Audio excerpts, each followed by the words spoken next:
Macy, hayaan mo maghanap ako at maghahalongkat ng mga ebidensya na ikaw ang asawa ko. Patutunayan ko sa iyo lahat na ikaw si Macy. Matapang nasabi ni Jared kay Sarah. Nang makita naman ni Sarah na nandoon na pala ang alalay na si Nanette, ay hinila niya ang kasama patungong kotse para uuwi na kaagad sila. Nagtaka naman si Nanette. Uuwi na tayo, Ma'am Sarah? Tanong pa ni Nanette. Yes, kailangan. Gulong-gulo itong isipan ko dahil sa lalaking iyan. Tugon ni Sarah at tuluyang hinila si Nanette patungong kotse nila kung saan ito nakaparada. Macy, patutunayan ko. Tandaan mo yan. Patutunayan kong ikaw ang asawa ko. Gagawin ko ang lahat. Tawag at sigaw na wika ni Jared kay Sarah. Mas lalong nahihirapan siya ngayon dahil ayaw makinig at maniwala sa kanya ni Sarah.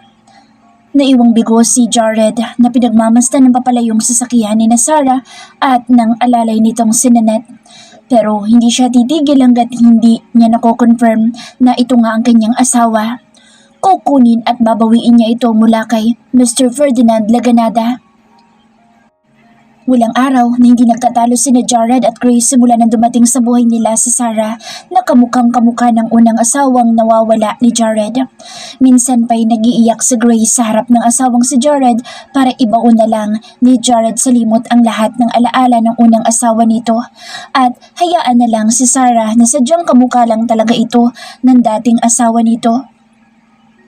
Hindi mo ko naiintindihan, Grace. Ilang taon kong hinintay ang muli niyang pagbabalik.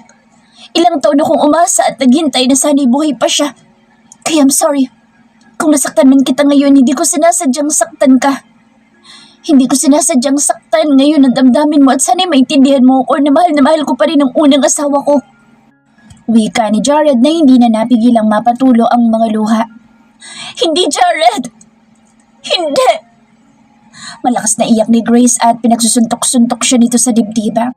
Dahil sa mga sinasabi ni Jared kay Grace, nabuo na ang desisyon niyang halongkatin ang buong pagkatao ni Sarah Laganada at paiimbestigahan at kukunin ng mga impormasyon tungkol sa pagkatao ng asawa ng secret millionaire na si Ferdinand Laganada. Itinuturing na kaagad ni Grace venerasyon sa Sarah Laganada na isang mahigpit na karibal sa kanyang asawang si Jared. Nag-iisang umiinom ng wine si Jared ng mga sandaling iyon dahil sa kanyang problema tungkol sa pagkatao ni Sarah.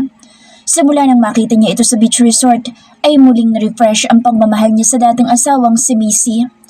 Muli niyang nararamdaman ang labis na pagmamahal sa puso para sa una niyang asawa at muli niyang nararamdaman na sobrang sakit dulot ng pagkawala nito noon.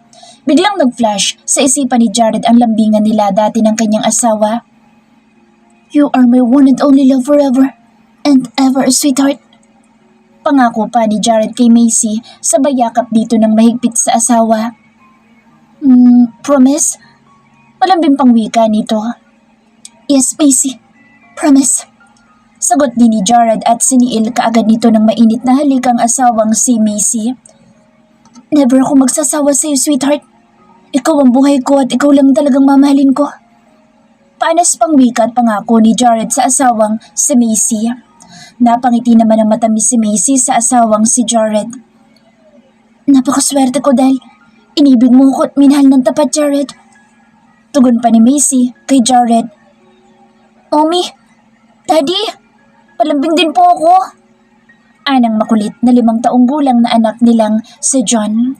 Nakita kasi ng bata na naglalambingan ng mga magulang nito kaya lumapit din ito at iniwan ang mga laruan nito. Natawa na lang ang mag-asawa sa paglapit ng maliit na anak. Mabilis itong kinarga ni Jared at hinalikan ng anak. Yun ang mga alaala nilang naisip ni Jared. Habang tinutungga ang kupitang may lamang alak ay hindi namamalayang tumulo na palang kanyang mga luha. I'm sorry, Macy. Kung si Sarah ay ikaw talaga, sana'y mapatawad mong hindi ko natupad ang isang pangako. Bulong ni Jared sa sarili. Dahil sa kalasingan ay hindi na niya namalayang nakatulog na pala siya sa sofa kasama sa mga boteng nagkalat sa salas. Sununod namang niligpit iyon ng mga katulong ngunit si Jared ay magdamag na nakatulog doon sa sofa ng salas. Kinabukasan ay pinagsalitaan na naman si Jared ng kanyang ina na si Madam Brenda Dominguez dahil sa kanyang paglalasing kagabi. Wala kang mapapala sa paglalasing mo. Kung si Mrs. Sarah Laganada ang problema mo dahil sa isip mo siya ang asawa mo, Basta itong sasabihin ko sa'yo. Kamukha lang siya ni Macy at patay na talaga ang unang mong asawa. Pagalit na sabi ni Madam Brenda Dominguez sa anak. No, Mama. Kilalang kilala kong asawa ko. Siya talaga si Macy. Napataas ang boses ni Jared na sagot sa ina. Araw ng Valentine's Day ay kumain sa isang paborito nilang restaurant sina Mr. Ferdinand at Sarah. Binigyan siya ng gift ng asawang milyonaryo at fresh na mga bulaklak galing sa isang mamahaling flower shop. Habang kumakain sila ay biglang nag-ring ang cellphone ni Ferdinand at isang emergency meeting iyon na kailangang atadan nito. Tungkol iyon sa isang business kung saan ito may malaking shares. Kaya nagmamadali ito nagpaalam sa kanya at babawi na lang daw ito pag uwi. Naiwang nag-iisa si Sarah sa restaurant habang siya'y kumakain. Pagkatapos niyang kumain ay tumayo na siya sa kinauupan para aalis na din. Tapos nang nabayaran ng asawa lahat ang bill nila kaya wala na siyang babayaran pa. Nang kinuha niyang slim bag ay natigilan siya nang may lumapit at nagsalita sa kanyang harapan habang siya'y nakayuko. Happy Valentine's Day, my long lost wife. Anang tinig ng isang pamilyar na boses ng isang lalaki. Pagangat niya ng tingin, ito'y walang iba kundi ang nagngangalang Jared Dominguez. Isang ponpon ng white flowers ang iniaabot nito sa kanya. Nagsalubong ang kanilang mga mata at hindi niya namamalayang tinanggap ang binigay nitong bulaklak. Para siyang nahihipnotize sa karisma at dating ni Jared Dominguez. Napatitig siya sa mukha nito at nakaramdam ng kilig sa pagbibigay nito sa kanya ng bulaklak. Hey, may dumi ba ako sa mukha? Natatawang tanong sa kanya ni Jared. Para naman siyang nahimas-himasan at napapahiyang tiningnan ng mga bulaklak na ibinigay nito.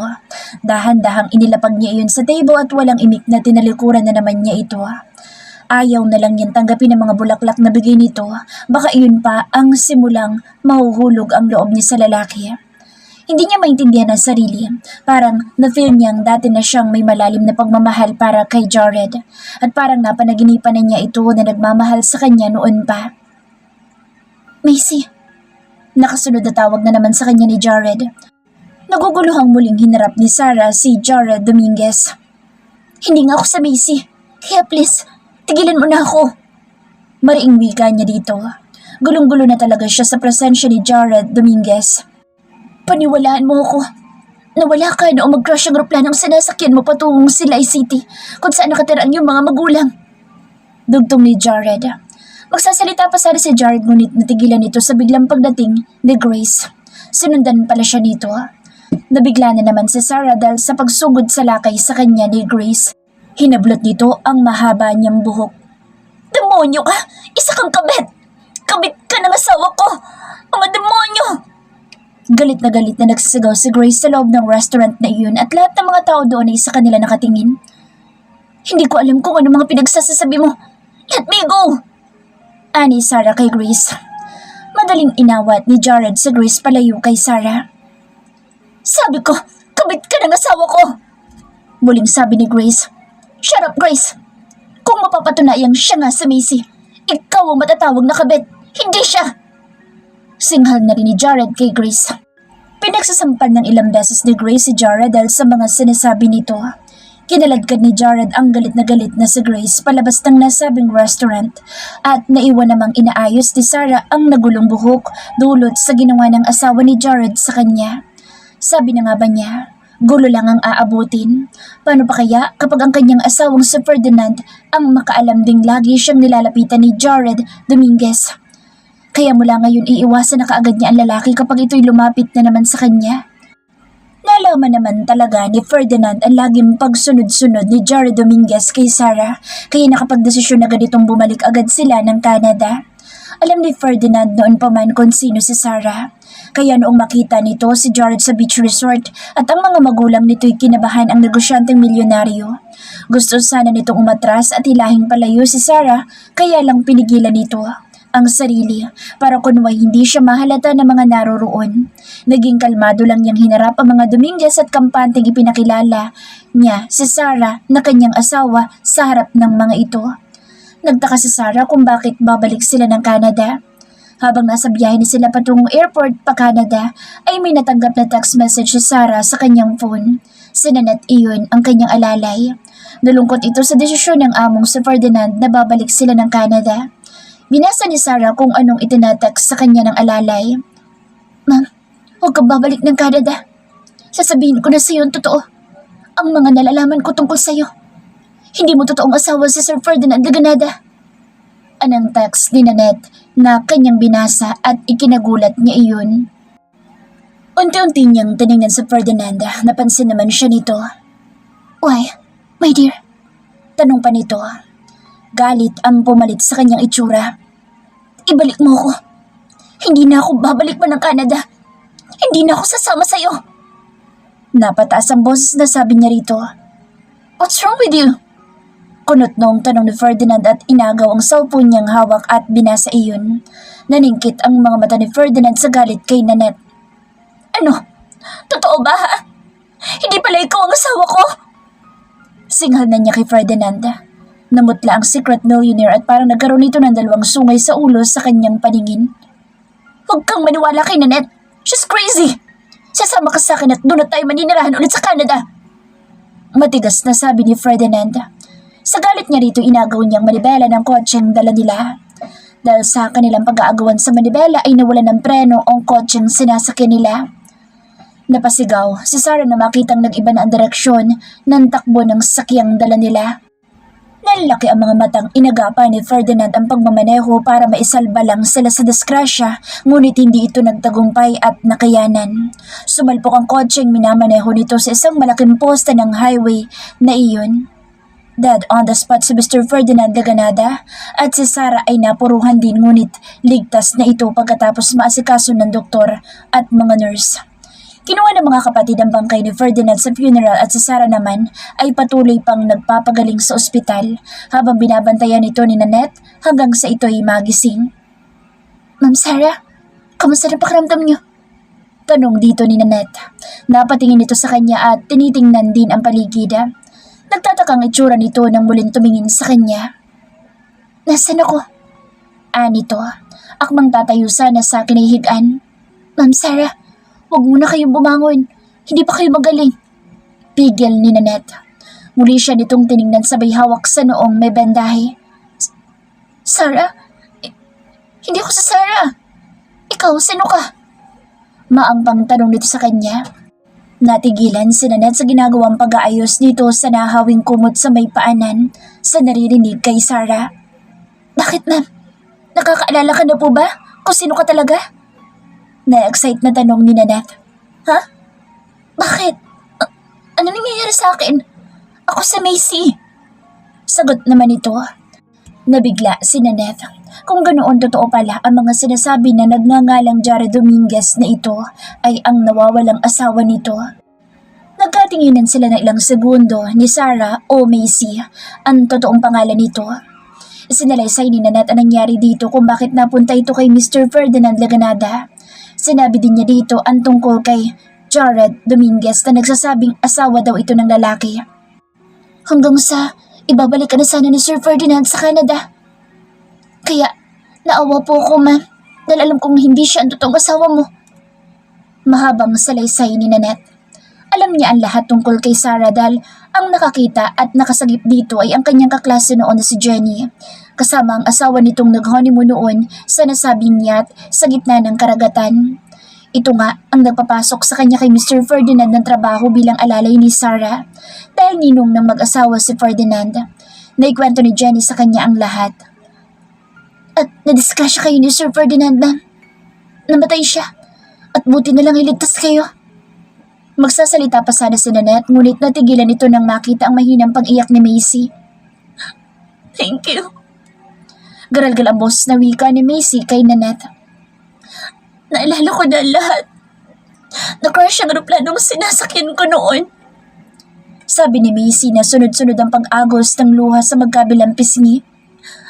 Ang anak ko, si John. Anya rito na saglit na umaliwalas ang muka. Kumusta na kaya siya?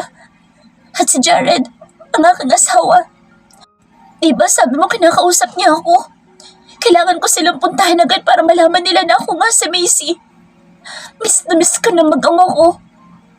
Anya sa mahina't matamlay na boses habang tuloy pa rin ang pagluha. Nabigla pa si Macy sa sinabi ni Nanette na mahigit 10 taon ang kanyang pagka-amnesia at ngayon lang siya nakaalalang muli. Kahit mahina pa si Macy ay pinilit nito ang sarili na bumiyahe patungong mansyon ng mga Dominguez. Gustong-gusto na niyang makita at maiyakap ang kanyang mag-ama. Siguro'y malaki na si John, ang kanyang mahal na anak. Pagkarating niya doon ay tanaw agad niya ang malaking mansyon ng mga Dominguez. Kahit nasa loob pa lang siya ng taksing sinasakyan. Pagbaba niya ay nagmamadaling humakbang patungong gate ng mansyon. Natigil siya sa kanyang paglalakad na may biglang tumawag pansin sa kanya. "Oh, Macy? Di ba ikaw yan?" Kunot noong tanong ni Aling Lorena. Tiningnan naman niya ito. "Ikaw nga ito, Ma'am Macy." Ganoon na lang ang pagkagulat nito nang makonfirm na siya nga. "Oh, Aling Lorena. Ako nga ho ito." Tugon naman niya dito. Nag-usap sila ni Aling Lorena at sinabi nito sa kanya ang lahat. Hindi niya maintindihan ang nadarama sa mga nalaman mula dito at parang hindi niya iyon matatanggap at nagsimula na namang uminit ang kanyang mga mata at tuluyang lumuha. May bago na daw pamilya si Jared. May pangalawang asawa na daw ito. "Si John, ang anak ko. Gusto ko makita ang anak ko." Ani Macy na tuloy-tuloy ang pagluha. "Naku, Ma'am Macy, masyado na ako nitong tsismosa." Sagot ni Aling Lorena. "Sabihin mo, bakit ha, Aling Lorena?" Tanong niya. "Maglilimang buwan nang wala si John sa mansyon. Balita namin lumayas daw ang anak niyo, Ma'am. Ang pangit kasi ng ugali ng pangalawang asawa ni Sir Jared." Madaldal na sagot ni Aling Lorena na halos ibinulong na lang iyon sa kanya. Parang binagsakan ng langit at lupa si Macy sa mga impormasyong nalaman. Kapwa naman silang natahimik nang makita ang paparating na kotse sa mansyon. Mabilis namang nakatago si Macy at Aling Lorena. Nakikita nila ang pagbaba mula sa kotse ng isang sexy at magandang babae. "Yan si Ma'am Grace, ang ipinalit sa'yo ni Sir Jared," sabi ni Aling Lorena. Sobrang nasasaktan si Macy sa mga sandaling iyon at nagmamadali siya nagpaalam kay Aling Lorena paalis sa lugar na iyon. Ang pagmamahal at pananabik ni Macy para sa asawang si Jared ay napalitan ng galit at puot sa puso. Natatarantang inakay si Macy ni Nanette dahil nagkulap siya pagkarating sa inuupahang bahay. Dulot siguro iyon ang sari-saring nararamdaman niya sa mga nalaman mula kay Aling Lorena. Pinapahinga muna siya ni Nanette at naaawa talaga ito sa kanya. Pagkagising niya ay naihanda na nito ang kanilang hapunan ngunit wala siyang ganang kumain. Hindi na naman niya napipigilan ang pag-iyak. "Bakit, Ma'am? Ano po nangyari sa lakad mo? Tingin ko sobrang tamblay po kayo at pagod na pagod kanina, kaya bigla na lang kayo nag-collapse. Kamusta po? Kamusta lakad niyo? Nagkita na ba kayo ng asawa at anak niyo?" Tanong ni Nanette. "Hindi, Nanette. Wala na pala akong babalikan. May asawa at anak ng asawa ko si Jared at ang pinakamasakit, wala na doon ang anak ko. Hinayaan ito ng kanyang ama na lumayas." Malungkot na sagot niya at sa harapan ni Nanette ay inilabas niya lahat ng sama na loob sa kanyang dibdib sa pamamagitan ng pag-iyak ng todo. Kinocomfort naman siya ni Nanette. Awang-awa ito sa kanya. "Magpakatatag po kayo, Ma'am Macy. Kailangan ka ng anak mo. Sigurado ako matutuwa siya ng sobra kapag nalaman niyang buhay pa ang kanyang ina." Sabi pa ni Nanette na parang naapektuhan din sa nadaramang kalungkutan at nangyayari sa buhay ni Macy. Paalis na sana si Jared para puntahan si Sarah sa malaking bahay nang namatay na si Mr. Ferdinand Laganada dahil alalang-alala siya sa kalagayan nito. Kung bakit lumabas agad ito ng ospital ayon sa isang doktor na nag-aalaga dito. Nasa opisina siya ng mga sandaling iyon at ikinansaw muna ang ibang gawain para lang mapuntahan si Sarah. "Sir, may bisita po kayo." Anang secretary nitong si Odessa. "Kung sino man yan, sabihin mong may lalakarin ako." Wika ni Jared sa secretary niya. "Pero sir, si Mr. Valdez po ang bisita niyo." Sagot ng secretary. Nasurpresa ang mukhang pinapasok agad ni Jared ang tinutukoy na bisita. Si Mr. Danny Valdez ang kanyang inutusang mag-imbestiga ng buong pagkatao ni Sarah. "Sir Jared, eto ang mga papeles na nagpapatunay kung sino si Mrs. Sarah Laganada. Nakasaad dyan kung saan siya galing at kung saan siya nakita ng isang secret millionaire na si Mr. Ferdinand Laganada." Simulang sabi ni Mr. Valdez. Inisa-isang binasa ni Jared ang mga impormasyong nahalungkat ni Mr. Valdez tungkol kay Sarah. Hindi may kakaila ang sobrang kaligayahan sa mukha ni Jared sa binabasang confirmation papers na si Sarah at Macy ay totoong iisa. Ayon sa record na nakuha, hindi raw na ikasal muli si Mr. Ferdinand Laganada sa ibang babae. At si Sarah ay nakita lamang na mag-asawang Jenny at Dino Cordova sa gitna ng karagatan kung saan ang mag-asawa'y nag-honeymoon sa isang malaking yacht noon. At ang petsa, buwan at taon kung kailan ito nakita ay magkatugma din kung anong petsa, buwan at taon nag-crash ang eroplanong sinakyan ni Macy. At ang pinakamalaking ebidensyang nakuha ni Mr. Valdez na si Sarah at Macy ay iisa ay ang isang lawyer ni Mr. Ferdinand Laganada na nagsasabi at ipinapakita sa tatlong anak na Mr. Laganada ang isang dokumentong nagsasaad na may mga properties ang kanilang ama na ipinamana sa nagngangalang Mrs. Macy Manzares Dominguez. Ibig sabihin noon pa man ay kilala na secret millionaire ang buong pangalan at pagkatao ni Sarah na ito ay si Macy, ang nawawalang asawa ni Jared Dominguez. Nagalit si Jared sa huling papel na binasa. "Traitor ka, Mr. Ferdinand Laganada! Inilayo mo't itinago sa akin ang aking asawa!" Wala sa sariling naisigaw ni Jared. Buong pusong pinasasalamatan niya ang magaling na pag-iimbestiga ni Mr. Valdez at binigyan niya ito ng malaking halaga sa successful na ginawa nito. Sa harap ng mga magulang at ni Grace ay inilapag ni Jared ang mga confirmation papers sa harap ng mga ito na totoo ang sinasabi niya sa mga ito na si Sarah at si Macy ay iisa. Bigla namang nagwala si Grace sa galit pagkatapos na mabasa ang lahat. "Wala akong pakialam sa mga papeles na iyan at lalong wala akong pakialam na si Sarah at Macy ay iisa!" Sunod-sunod na pagsigaw ni Grace. "Pinalalaki mo lang ang problema, Jared. Kumuhay nga sa Macy, wala na siyang magagawa pa. Lalo ka na. Dahil nandiyan na si Grace at si Gian sa buhay mo." Singhal na naman ni Madam Brenda Dominguez sa anak. "Honey, kapag buhay ang unang asawa, ibig sabihin siya yung totoong legal na asawa ng anak natin. At ang marriage nila ni Grace ay mahuhulog sa isang fake marriage. At wala tayong magagawa kapag si Iho, Jared at Macy ay magkakaayos muli dahil ito ang legal na asawa ng anak natin." Formal at mahabang paliwanag ni Don Armando Dominguez sa asawang si Madam Brenda. "No!" sigaw ulit ni Grace. "Magkamatayan muna kami ni Macy. Naiintindihan mo, Jared? Hindi ko kakayaan na may balik ka sa kanya." Buong lakas na sigaw na naman ni Grace. Sa sobrang pagkainis ni Jared ay tinalikuran nito sa Grace. "Jared!" Malakas ang boses na tawag ni Grace sa asawa. Ipinatatawag naman si Macy sa tatlong anak ni Mr. Ferdinand Laganada sa malaking bahay kung saan siya dati nakatira, kasama ang ama ng mga ito. Kapwa mayayaman at successful din sa buhay at may kanya-kanya mga properties na naipundar ang mga anak ng secret millionaire. Kinabahan si Macy.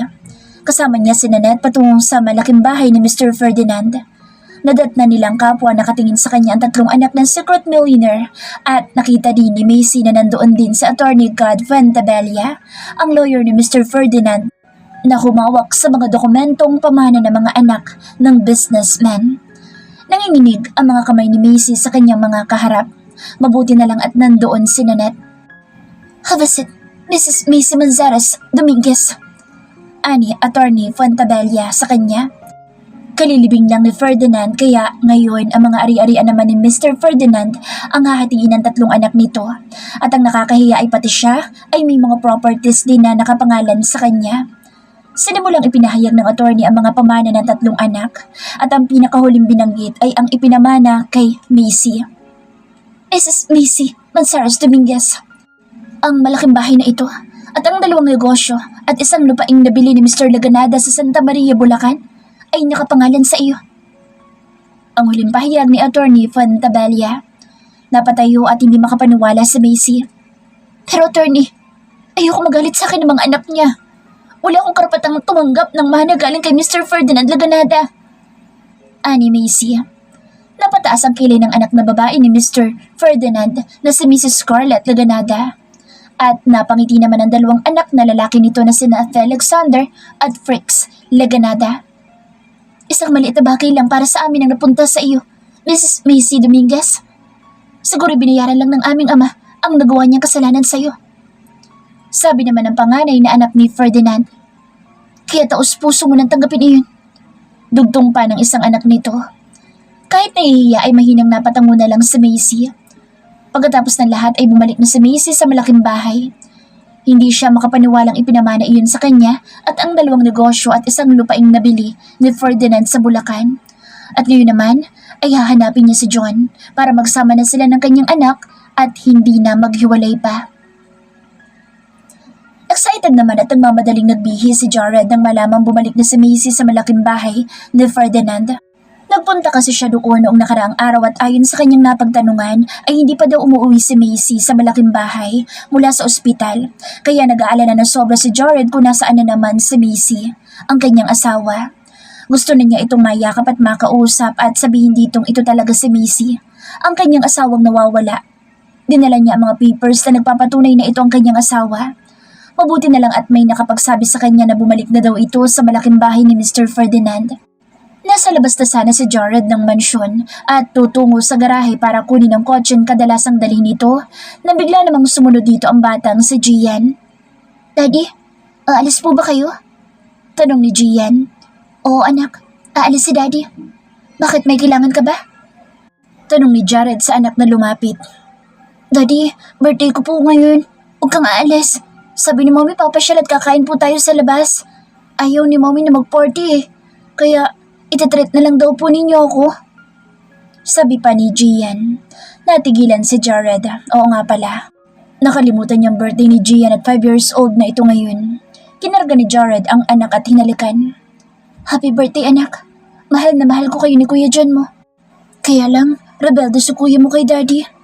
Malungkot na wika ni Jared at naalala ang anak na si John. Ang hindi alam ni Jared ay pinuntahan na rin pala siya ni Macy sa kanila at sa oras na yun nakapasok na si Macy sa gate ng mansyon ng mga Dominguez. Hindi sana ito papapasukin ng guard ng gate pero nagpumilit si Macy. Kitang-kita ni Macy ang pagkarga ni Jared kay Gian. Nang makita ni Macy na karga-karga ni Jared ang anak sa asawa nito ngayon ay parang may matutulis na bagay ang sumaksak sa kanyang puso. Sir, may bisita po kayo. Nagpumilit pumasok. Anang guard na nakasunod sa likuran ni Macy. Hindi makapaniwala at namamanghang nakatingin si Jared sa sinasabing bisita ng guard na walang iba kundi ang kanyang asawang si Macy.